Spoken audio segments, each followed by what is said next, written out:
नमस्कार दोस्तों, मैं हूं मनीष अरोड़ा, आपका अपना दोस्त और साथी। आप सभी को नए वर्ष की हार्दिक शुभकामनाएं। दोस्तों, आपने ये फेमस लाइन जरूर सुनी होगी, यू ओनली लिव वंस।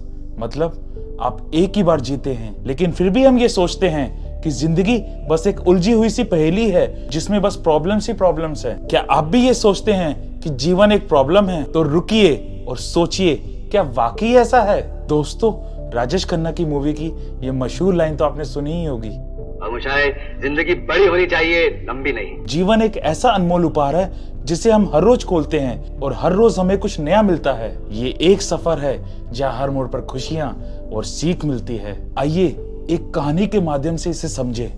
एक छोटे शहर में रोहित नाम का एक युवक रहता था। रोहित हमेशा बड़ी चीजों की तलाश में रहता था। वे सोचता था कि बड़ी कामयाबी, बड़ी गाड़ी और बड़ा घर ही उसे खुशी दे सकता है। इस खोज में वे अपने परिवार और दोस्तों से दूर होता जा रहा था। एक दिन रोहित को एक नई नौकरी का ऑफर मिला। वे बहुत खुश हुआ और तुरंत उस नौकरी के लिए शहर छोड़कर चला गया। नए शहर में उसे सब कुछ मिला, पैसा, शोहरत, लेकिन फिर भी उसके चेहरे पर खुशी नहीं थी। एक रात रोहित अपनी पुरानी फोटो एल्बम को देख रहा था। उसमें उसके परिवार के साथ बिताए गए खुशनुमा पलों की तस्वीरें थी। उसे याद आया कि कैसे वे अपनी माँ की हाथ की चाय पीकर, अपने पिता के साथ बागवानी करके और अपने दोस्तों के साथ क्रिकेट खेलकर खुश होता था। उसे तब एहसास हुआ कि असली खुशी इन छोटी छोटी चीजों में है, ना कि इन बड़ी चीजों में। तब रोहित ने फैसला किया कि वे अपने परिवार और दोस्तों के पास वापस जाएगा। जब वे वापस आया, उसने अपने जीवन को नए सिरे से शुरू किया। वे अब छोटी छोटी खुशियों की कद्र करने लगा था। उसने सीखा कि असली खुशी उन लोगों में होती है जो हमें प्यार करते हैं और जिन्हें हम प्यार करते हैं। खुशियों की खोज में हम अक्सर बड़ी चीजों की ओर देखते हैं, पर असली खुशी तो छोटी छोटी बातों में छिपी होती है। एक प्यारी सी मुस्कान, दोस्तों के साथ बिताया गया समय या फिर एक छोटी सी सफलता, ये सभी चीजें हमें याद दिलाती है कि जीवन कितना सुंदर है। लेकिन दोस्तों, ऐसा होता क्यों है? हम क्यों जिंदगी की इस दौड़ में इतना आगे निकल जाते हैं कि पीछे मुड़कर देखने की फुर्सत ही नहीं मिलती? दोस्तों, ये सवाल जितना जटिल है, इसका जवाब उतना ही सरल, और वो है हमारी ऑटो पायलट वाली जिंदगी। तो चलिए एक और कहानी सुनाता हूँ, ये जानने के लिए कि ऑटो पायलट वाली जिंदगी होती क्या है। लेकिन ये कहानी सुनने से पहले अगर आप हमारे चैनल पर नए हैं तो हमारे चैनल को जरूर सब्सक्राइब करें और बेल आइकन को दबाना मत भूलना। तो एक बार एक शहर में अर्जुन नाम का एक व्यापारी रहता था। अर्जुन हमेशा व्यस्त रहता था, अपने फोन पर बातें करते हुए,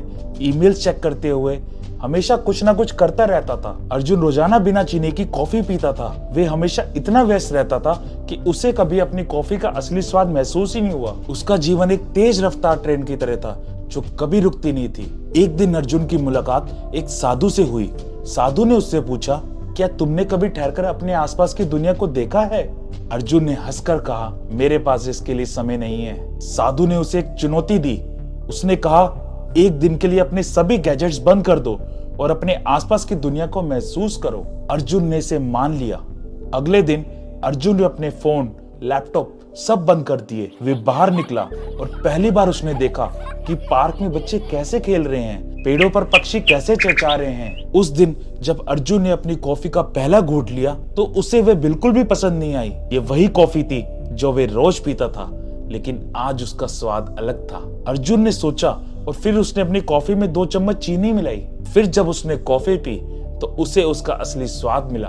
अर्जुन को तब एहसास हुआ कि उसके रोजाना के ऑटो पायलट मोड ने उसे महसूस करने से रोका था कि उसकी कॉफी चीनी के साथ और भी बेहतर हो सकती है। उस दिन अर्जुन ने सीखा कि जब हम ऑटो पायलट मोड में होते हैं तो हम जीवन की छोटी छोटी खुशियों को खो देते हैं। इस छोटी सी कहानी से हमें ये सीखने को मिलता है कि जीवन में खुशियां तब मिलती हैं जब हम अपने आसपास की दुनिया को पूरी तरह से अनुभव करते हैं। तो चलिए आज से हम अपने जीवन को जागरूकता के साथ जिए और हर पल का आनंद उठाएं। लेकिन दोस्तों, अब सवाल ये उठता है कि हमारी जिंदगी ऑटो पायलट पर क्यों चली जाती है? क्यों हमारी जिंदगी एक इन्फिनाइट लूप में फंस जाती है? तो दोस्तों, अमेरिकन स्कूल ऑफ साइकोलॉजी की एक रिसर्च ने बताया है कि ऐसे लोग जो ऑटो पायलट मोड पर जीते हैं, अक्सर उनमें ये बात पाई गई है कि वे लोग एक ही बार में बड़े पत्थर को तोड़ना चाहते हैं। मतलब कि वे लोग अपने बड़े गोल्स को एक ही बार में हासिल करना चाहते हैं, और इसी कारण वो लोग अपने गोल्स को पाने के लिए एक ही काम को बार बार करने लगते हैं, और इससे उनको दिमागी सुकून मिलता है कि वे लोग अपने गोल्स के करीब हैं। लेकिन वे लोग ऑटो पायलट पर जिंदगी जीना शुरू कर देते हैं, बिना उनकी यह बात जाने कि उनके असली गोल्स तो अभी उनसे बहुत दूर हैं। इसी बात पर आपको एक और कहानी सुनाता हूँ। आपने मशहूर पॉलिटिकल थिंकर चाणक्य के बारे में तो सुना ही होगा।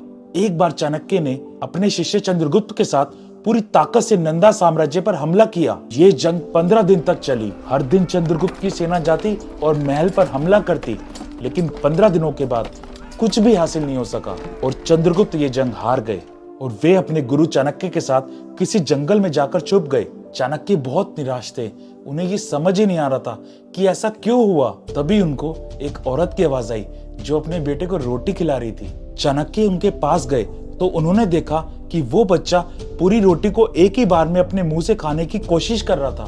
तभी उसकी माँ ने अपने लड़के पर चिल्लाकर बोला, क्यों ऐसा कर रहा है, जैसा चंद्रगुप्त और उसके गुरु ने किया कि एक ही बार में नंदा साम्राज्य की राजधानी पर हमला बोल दिया और हार गए।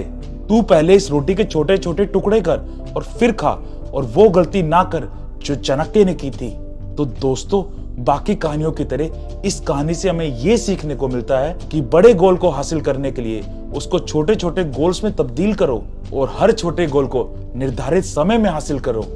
दोस्तों, आशा करता हूँ आपको ये वीडियो पसंद आया होगा। अगर आपको ये वीडियो पसंद आया है तो इसे शेयर जरूर करें ताकि आपकी तरह औरों को भी इससे मदद मिले। और अगर आप हमारे चैनल पर नए हैं तो हमारे चैनल को जरूर सब्सक्राइब करें और बेल आइकन को दबाना मत भूलना। मिलते हैं अगली वीडियो में।